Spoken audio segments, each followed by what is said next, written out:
Selanjutnya, setelah hard disk kita pasang, kemudian juga untuk kamera kita instalasi, tetapi untuk pengaturan ini sebenarnya kamera bisa diinstalasi terlebih dahulu, bisa juga belum ya. Cuman kalau memang kameranya belum diinstal, nanti untuk inputnya masih hitam atau blank ya, karena belum ada kamera yang terpasang.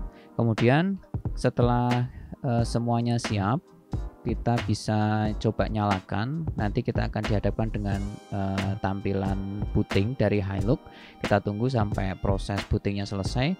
Kemudian setelah proses booting selesai, kita akan dihadapkan dengan jendela pemilihan bahasa ya. Dan untuk bahasa sendiri ini tidak ada bahasa Indonesia ya. Yang paling familiar adalah bahasa Inggris. Jadi saya pilih English, kemudian saya lanjutkan.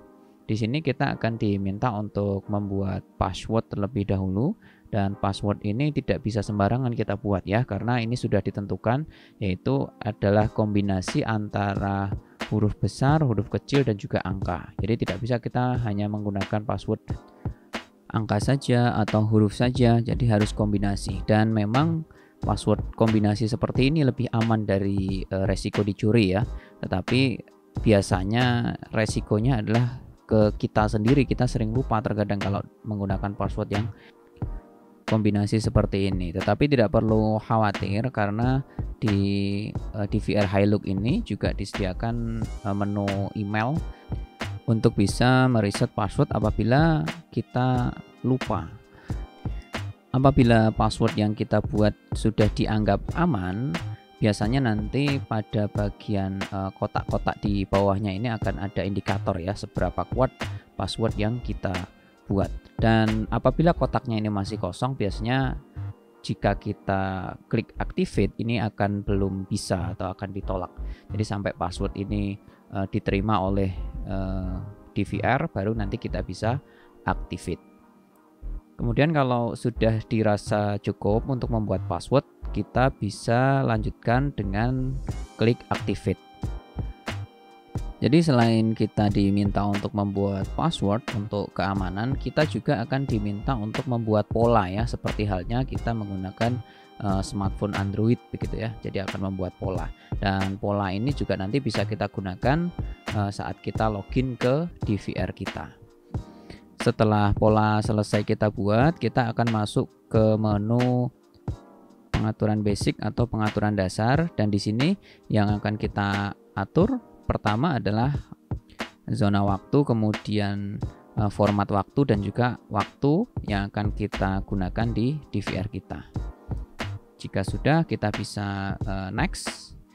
Di menu selanjutnya kita akan disuguhkan dengan pengaturan untuk jaringan ya. Ini berhubungan dengan DVR kita untuk bisa kita sambungkan ke jaringan internet. Ada dua mode di sini. Yang pertama adalah mode DHCP ya. Jadi kalau mode DHCP ini kita checklist, maka pengaturan IP dan juga pengaturan DNS akan disetting otomatis oleh DVR. Jadi akan diperoleh secara otomatis ya, dengan syarat jaringan kita juga harus mendukung DHCP. Tetapi apabila jaringan kita tidak mendukung DHCP, ya kita harus setting secara manual. Nanti kita masukkan IP address-nya, kemudian DNS-nya, dan informasi mengenai IP address ini bisa kita peroleh dari penyedia jaringan internet kita ya. Jadi kalau misalkan kita DHCP kita checklist, kemudian IP-nya ini sudah terisi secara otomatis, kemungkinan ini sudah bisa terhubung. Jika sudah, selanjutnya kita bisa klik next ya. Di menu pengaturan selanjutnya yang akan kita atur adalah aplikasi ya, yang akan kita siapkan untuk di smartphone kita. Untuk aplikasinya sendiri ini bisa di-download dari Play Store, atau juga bisa juga kita download dari websitenya ya, websitenya Hilux ini, dengan melakukan scan barcode yang tersedia. Ya, jadi bedanya apa? Kalau kita download dari Play Store, biasanya aplikasinya itu aplikasi yang versi lama. Untuk versi baru, setahu saya ini hanya tersedia di websitenya. Untuk link websitenya ini kita tinggal scan dari barcode yang ada di sini. Setelah kita download, maka untuk mengaktifkan bisa kita checklist untuk menu enable. Dan saat kita aktifkan untuk menu enable, maka di sebelah kanannya ini akan ada barcode lagi ya. Barcode ini nanti untuk scan-nya bukan menggunakan barcode scanner, tetapi menggunakan aplikasi Hilux yang sudah kita download sebelumnya. Ya, jadi untuk mengkoneksikan antara aplikasi yang terinstall di mobile device kita atau di smartphone kita dengan DVR.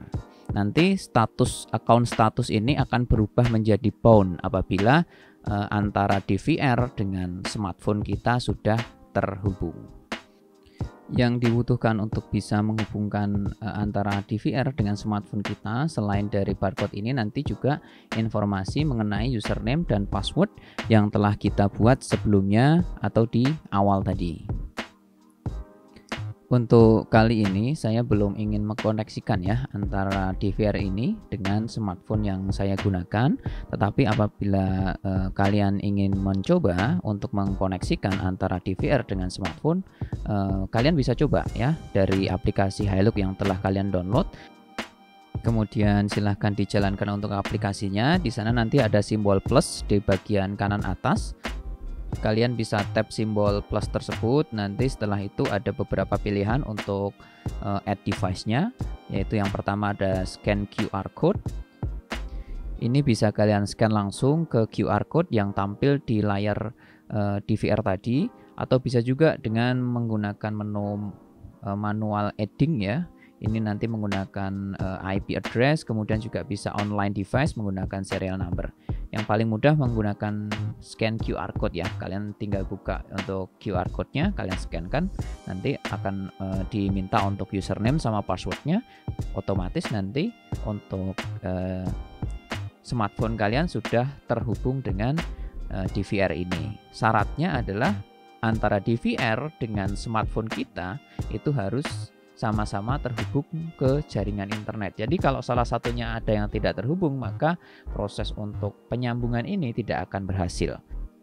Selanjutnya, jika sudah, kita bisa klik next ya. Untuk di halaman selanjutnya kita akan diminta untuk memilih kamera. Ini apabila kita menggunakan kamera yang jenis IP kamera. Jadi kalau kamera kita nanti menggunakan yang masih kabel, maka ini bisa kita lewati saja dan kita bisa klik next kembali. Dan di sini untuk halaman selanjutnya kita akan diminta untuk memilih disk atau hard disk yang sudah kita pasang sebelumnya. Di sini ada informasi mengenai kapasitas, kemudian free space, kemudian statusnya ya. Jadi biasanya untuk hard disk yang kita ambil dari DVR lain atau dari merek lain, atau mungkin hard disk ini masih baru, biasanya nanti kita akan diminta untuk melakukan format terlebih dahulu. Setelah proses pengaturan ini berhasil, maka langkah selanjutnya kita tinggal klik finish dan kita akan melihat tampilan kamera CCTV yang ada di input dari DVR ini. Tetapi apabila belum kita install, ya tampilan awalnya masih blank seperti ini ya, blank hitam seperti ini. Dan proses pengaturan sudah selesai, tetapi apabila memang dirasa ada yang perlu disesuaikan kembali, maka proses pengaturan yang sebelumnya sudah kita lewati itu bisa kita edit kembali di menu setting ini. Untuk caranya tinggal kita klik kanan, maka akan tampil menu di bagian atas dan juga di sebelah kiri. Ini ada beberapa icon. Yang pertama ada icon preview yang gambar kamera, kemudian di sebelah kanannya ada icon playback ya yang simbol segitiga, kemudian juga ada icon setup yang gambar gerigi. Setelah kita coba gunakan beberapa saat, menurut kita DVR ini cukup bagus, terutama jika kita bandingkan dengan brand-brand lokal atau brand-brand Cina lainnya. Untuk harga segini, menurut saya untuk aplikasinya ini cukup lancar berjalan di smartphone. Kemudian untuk stream dari previewnya juga stabil. Saya sudah coba di beberapa koneksi, ini lancar dan bisa diandalkan ya. Karena saya pernah menggunakan beberapa brand lokal itu secara DVR-nya bagus, cuman untuk di stream previewnya ini terkadang ada kendala seperti sering terputus, kemudian aplikasinya crash, kemudian juga tiba-tiba tidak bisa di login dan sebagainya. Di harga segini menurut kita DVR ini cukup menarik ya, terutama untuk kalian yang mencari DVR untuk bisa diakses dimanapun dan kapanpun. Ini cukup bisa diandalkan. Terima kasih telah menyaksikan video ini dan sampai jumpa.